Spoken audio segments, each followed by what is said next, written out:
그에 반해 어떤 주제는 성경 전권을 통해서 계속 다루어지고 있는 것도 있습니다.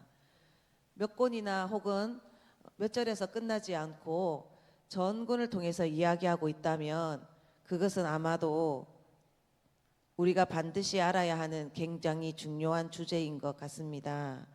그런 주제에는 몇 개 없는데 그 중에 하나가 오늘 얘기하고 싶은 하나님의 나라입니다. 하나님의 나라는 성경 전권에서 다루고 있을 뿐만 아니라 예수님의 사역에서도 매우 강조하고 있는데요. 예수님은 다양한 장소에서 여러 사람들을 만나면서 대화를 하고 가르치고 설교하셨는데 그때에 주요하게 다루셨던 주제가 하나님의 나라입니다. 예수님은 또 비유로도 말씀하셨는데 내가 하나님의 나라를 무엇으로 비유할꼬 라고 말씀하셨지요. 그뿐만 아닙니다. 예수님이 죽으시고 부활하신 이후 승천하시기 전 마지막 계셨던 40일 동안에도 제자들에게 다루신 주제는 하나님의 나라였습니다. 이렇게 성경 전권에서 다루고 있고 예수님의 공생의 기간 동안 주요하게 다룬 주제이고 부활하신 이후에도 계셨던 40일 동안 말씀하신 만큼 강조하셨다면 강조하신 이유가 있었을 텐데요. 이유가 뭐였을까요? 예측하시겠지만 중요하기 때문입니다.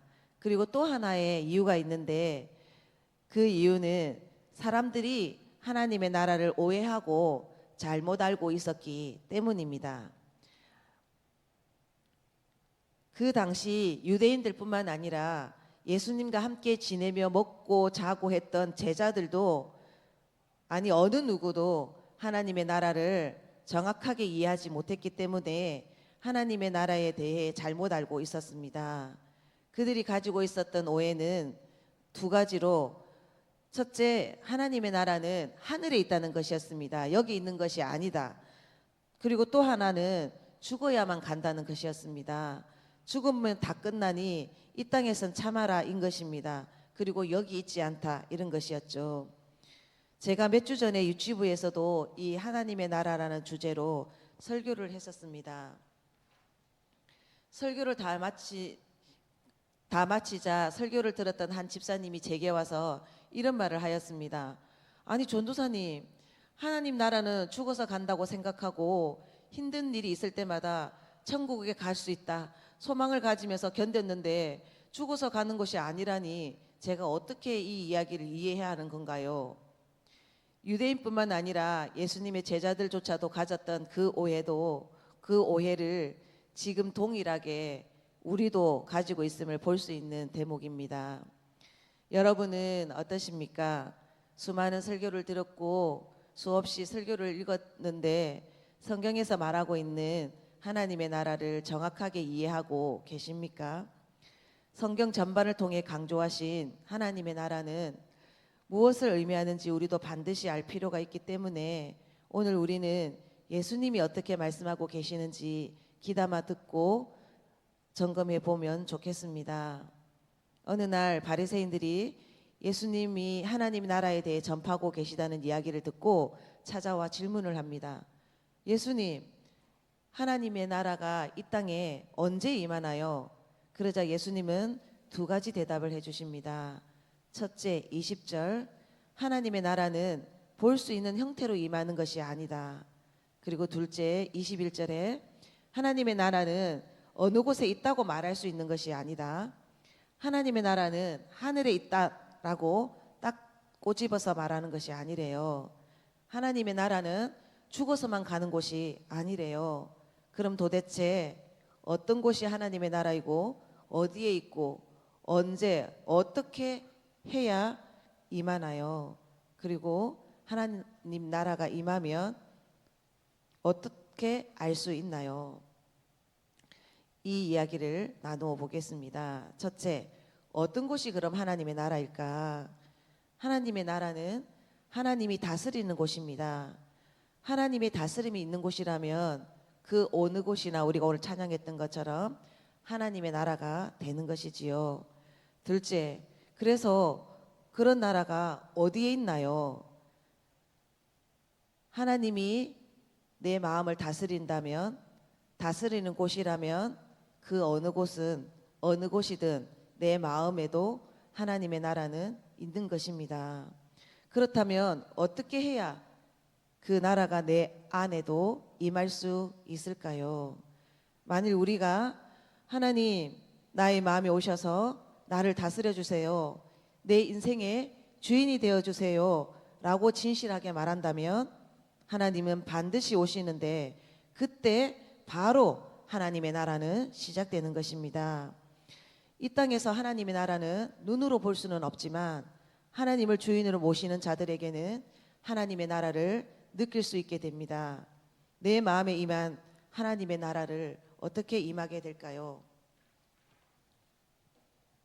오늘 읽었던 누가복음 4장 16절에서 21절 말씀인데요.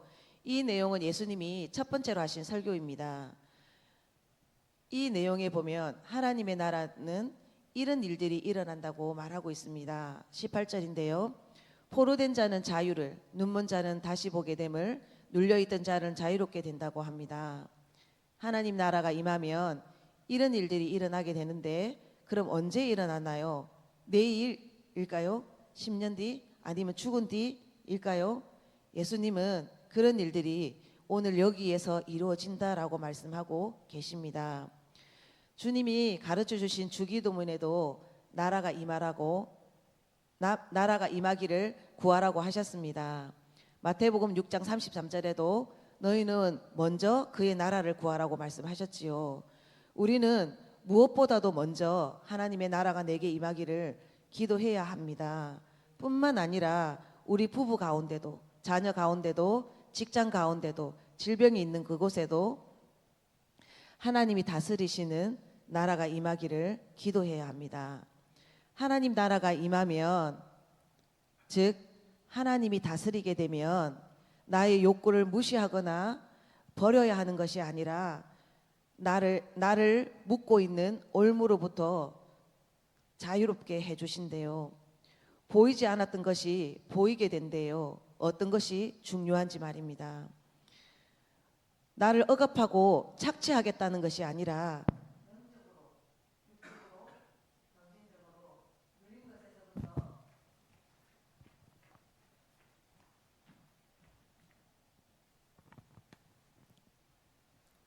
눌린 것에서부터 자유롭게 해주신다고 하십니다. 지금 이곳에서 누리며 경험할 수 있다고 예수님은 말씀하고 계시는 것입니다. 여러분 삶에 하나님의 나라가 임하기를 원하십니까? 말씀을 마무리하겠습니다. 우리가 믿고 있는 기독교는 관념적인 종교가 아닙니다. 견해와 생각으로 머무는 종교가 아닙니다. 하나님은 살아계시기 때문에 그분의 실존하심을 우리는 경험할 수 있습니다. 경험해야 합니다. 하나님이 다스리는 나라에는 상상할 수 없는 자유함과 기쁨이 있습니다. 우리 모두가 경험하게 되기를 축복드립니다.